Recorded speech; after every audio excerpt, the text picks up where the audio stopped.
What's up everyone? I am Money and this is Melty Collects, and today I wanted to try a slightly different video. So instead of opening anything or anything like that, I'm actually going to do a binder build, and I wanted to walk you through kind of my process and some efficiencies I've found, some things that helped me along the way. And if you think any of this stuff would help you, I'll have all the links in the description. They are affiliate links. I've made it easy to get to. They cost you nothing extra, and it does throw a couple pennies my way. So let's just get into it and I'll talk you through what I use, and then I'll kind of do a time lapse of my binder build for Journey Together, because that is the set I am currently the furthest along on. And yeah, let's get it into a binder today. All right, so the first thing that you need, of course, is going to be a binder. I prefer to use these Voltex binders, and they do make a couple different versions. They have basically your standard binder that comes in 4, 9, 12, or 16. They also release binders that kind of match the sets that you're, putting into the binder.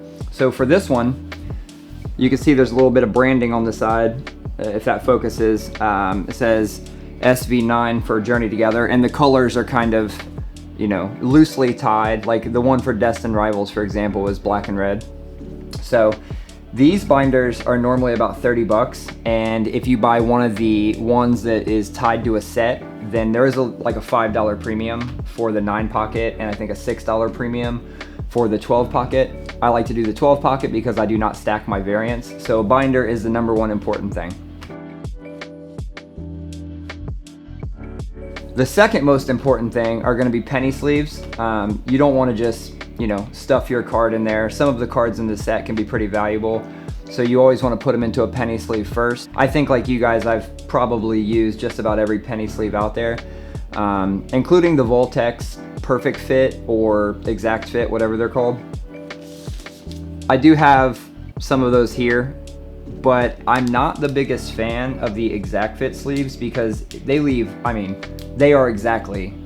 fit exactly. They are, let me see here, I made myself a note. They are 64 by 89. Oh, no, they're actually 63 by 88 millimeter. And I think that's the exact same size as a card. So you can imagine they're kind of difficult to get in and out, but they do fit exactly. I mean, the branding is not misleading at all. I just think that for me, something, that was like a 64 by 89 would probably work better. My buddy Grandpa actually put me on to these ones he got off Amazon, and these are 66 by 91, and I'm a big fan of these. They have enough room to easily throw the card in, and they still fit in the binder without issue. In fact, the Exact Fit sleeves will let the card bounce around a little bit, and these ones kind of hold the card more centered how it should be, so I really like them. There's also a big cost difference. So the Voltex sleeves are $5.49 for 100, which comes out to be about 5 or 6 cents per sleeve. And these ones from Amazon are $11.99 for 1,200, which is quite literally less than a penny. So penny sleeve is a very appropriate name for them. So that's kind of it for penny sleeves. The third thing, and probably something you can see sitting to the side here, is this card sort tray. I cannot express to you how valuable this thing is, whether you're going through and quickly, putting them together by their type, or if you're just trying to get them ready to put into your master set. Invaluable. This thing was like $20 on Amazon, and I would pay that 2 more times because of the value it brings to organization, which I'm not usually very organized. So anything that helps my efficiency is great. And definitely the least thing, this is completely up to you. I know for me, once I've been staring at cards for a while, I start to have trouble seeing the numbers at the bottom, so I don't like to just look at the number, put it in, look at the number, put it in, because generally when I transfer something to a binder, it is missing a few things. So what I do is I buy these blank cardstock that's like 2.5 by 3.5 inches, and this was only a few bucks, and you get almost 300 cards in there. So what I'll do is I will plan my binder, and then wherever I'm missing cards, I'll throw those in first. So as I'm going through the binder, I know to just skip over that. The final thing is I always use something to plan my binder. A lot of people cut out, you know, paper or images of the card and kind of stuff it in the binder and just replace it as you go. And that's completely fine if that's your style. I never have ink for my printer, so I never want to print them. I don't like to handwrite things, so I don't do that either. I just basically track all my stuff on pkmm.gg, and you've heard me say that in just about every video. I track everything on there, and then when I'm pretty close, like right now I'm about 90% in Journey Together, I just put it all, I use the card tray, I sort it, and then I put it all into the binder. So I put it in the card tray, I put penny sleeves on it, throw it into the binder, and they have a binder view, which is fantastic for like laying out your binder and making sure that you're actually getting them there in order. So what I'll do is on a tablet in front of me, I'll bring that binder view up for my set.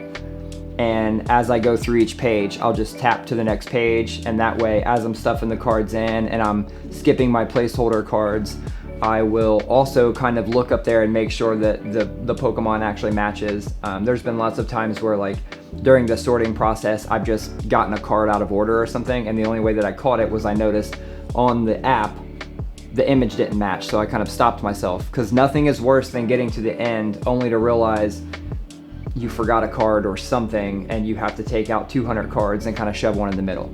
So yeah, that's kind of my order. Again, I'll put everything in the links below, and I'm gonna do a little binder build now, and you'll get to see kind of the process. I'll also screen record the app a little bit and kind of put it over to the right, so you'll see as I'm going through, I'll change the pages and you can see how it's laid out. But yeah, so let's get this thing going. Let's go. You can see my spacer cards here. So I don't have these. These are probably whatever these three are right here. I just don't have them, so we'll skip over them. And then I just grab a stack. It's already in order. I'm gonna bring up the app in front of me on a tablet and kind of burn through this.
we have finally reached the home stretch.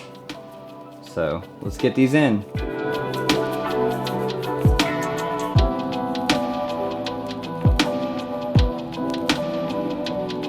This is a beautiful card.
And we're on the last page, and you can see I'm missing most of everything here except for this one and this one. So these other ones are ones I'm gonna have to get.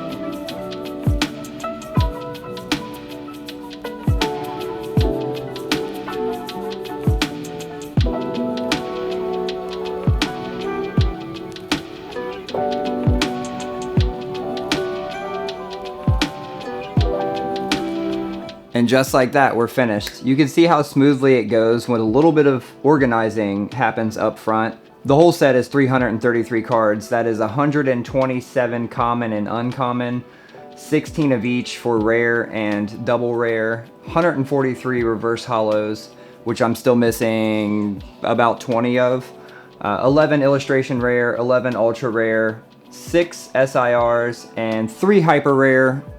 That's the gold cards, which I have 1 of. So yeah, let me know what you think. Let me know if you have some other tips to make organizing and master setting a lot more smooth. I feel like that went entirely more smooth than it should. And we're gonna close the binder, put it away, and then randomly pull it out and get nostalgic.